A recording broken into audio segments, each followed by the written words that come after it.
tó ẹ káàbọ̀ sí iléeṣẹ́ wa mo kí yín o ẹ̀yin ìyá mi ẹ̀yin bàbá mi nílé lóko lọ́nà lẹ́yìn odi pé ẹ káalẹ́ ẹ káàárọ̀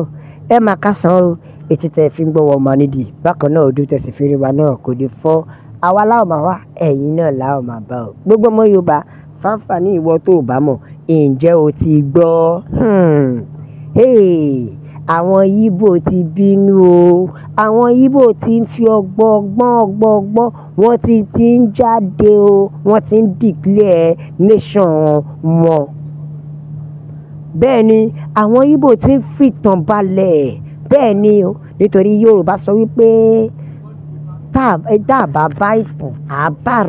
àrọ́bá sì ní bàbá ìtàn àrọ́bá yẹn làwọn Yíbò ti ń ṣe báyìí. Ǹjẹ́ ẹ ti gbọ́ His Excellency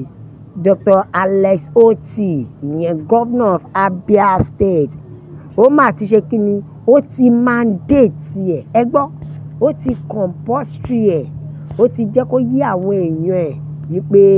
lábẹ́ bó ti wù kó rí wọ́n gbọ́dọ̀ máa teach history language and Igbo language ó dìdí gbé stamp sí ni eléyìí ò ń ṣe ẹ̀dítì rárá with immediate effect ló ń jẹ́ kó yé wọn wípé láti èní lọ ẹ gbọ́dọ̀ máa teach history àti pàápàá jùlọ lábẹ́ bó ti wù kó rí. Ó ti jẹ́ kó yé wa pé ṣé fẹ́ gbọ́ history àti Igbo language wọ́n gbọ́dọ̀ máa kọ́ ní orí ilẹ̀ bàbá wọn tó túmọ̀ sí pé wọn ò gbọ́dọ̀ fi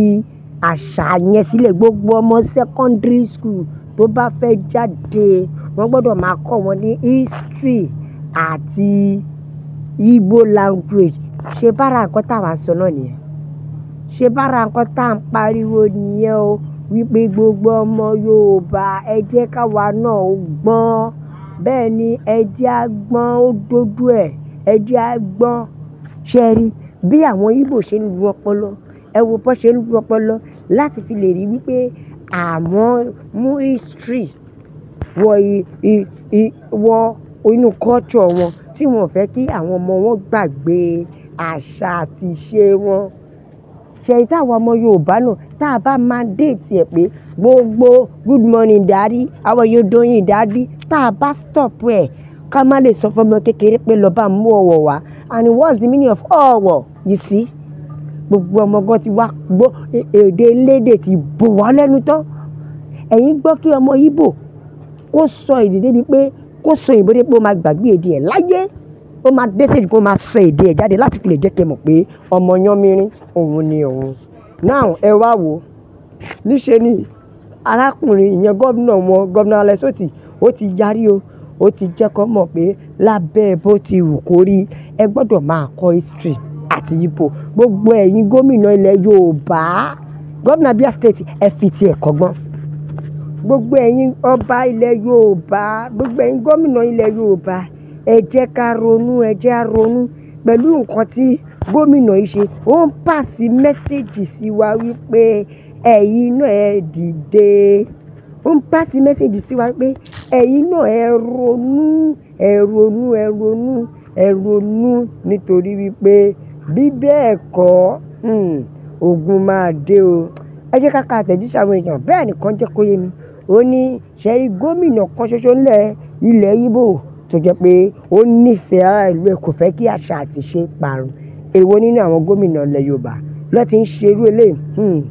àìmọ́ gbàgbé o mo ti mú wárí o àwọn Haúsá náà ti ń ṣe tẹ́lẹ̀ àwọn Haúsá náà ti mandate pé wọ́n gbọ́dọ̀ kàn stop English language there is nothing like English language èdè wọn ni kó máa kọ́ àwọn ọmọ wọn. Ẹ ti wá rí pé Igbo náà ti wá ṣe báyìí sí Igbo náà ti wá jẹ́ kó yé wa wípé èdè wọn ni kó máa kọ́ àwọn ọmọ wọn. Ṣèbí ó jẹ́ kójú àwa Yorùbá là ṣèbí ó jẹ́ kí ojú wa là ní wípé òótọ́ ni o bẹ́ẹ̀ ni kó jẹ́ kó yé wa pé good one ní jàre my brother this one good o this one good torí wípé ó máa lè jẹ́ kí àwọn ọmọ wa mọ ìtàn.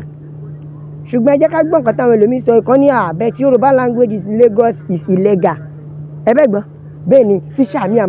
máa lu ọmọ stop it don't say vernacular again don't say vernacular again àǹtà fi ba yé àwọn ọmọ wa jẹ́ nìyẹn òun ló fi dàbí pé ọ̀làjú àti fi bá gbogbo ẹ̀ jẹ́ àti tójú àṣà mọ́lẹ̀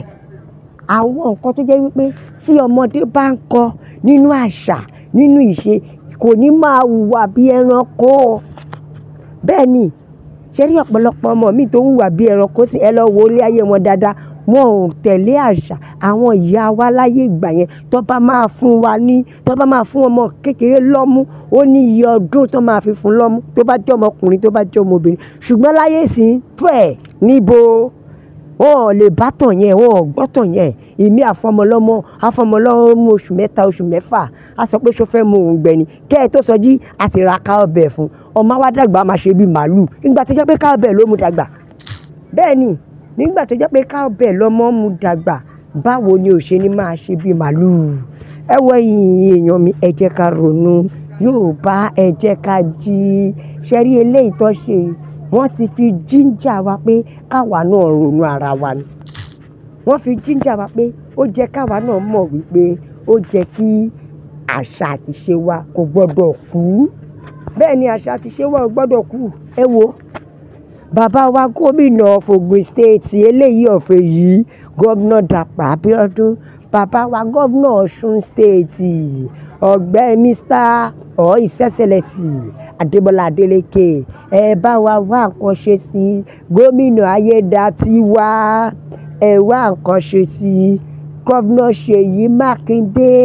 ẹ bá wa wá nǹkan ṣe sí gbogbo ẹ̀yin gómìnà ilẹ̀ Yorùbá bẹ́ẹ̀ lọ bákan náà of Lagos bẹ́ẹ̀ ni Sanwó-Olú Sanwó-Èkó ẹ bá wa wá nǹkan ṣe sí ẹ má jẹ́ kí àṣà ìṣe iṣẹ́ mọ̀ pé tó bá ń fi ìtàn balẹ̀ wọn ò ní máa fẹ̀kọ́ tọ́ná fún wọn nígbà tó bá ń sọ ọ̀ríjínà